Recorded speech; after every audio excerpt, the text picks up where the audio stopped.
Naranasan niyo na bang ipagdasal ang iba, kakilala, kamag-anak o kaibigan man, na sana bigyan sila ng Diyos ng kaliwanagan? Marahil ay dahil meron silang pinagdaraan ng pagsubok sa buhay.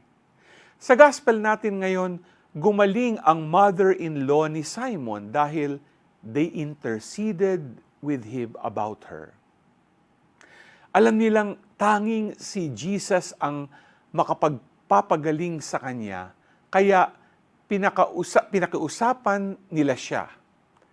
Ang pagkilos na ito ni Simon na humiling kay Jesus na pagalingin ang kanyang biyanan ay isang napakagandang paalala para sa atin na dapat din nating tiyakin na tayo ay manalangin din kay Jesus na pagalingin at maliwanagan ang iba.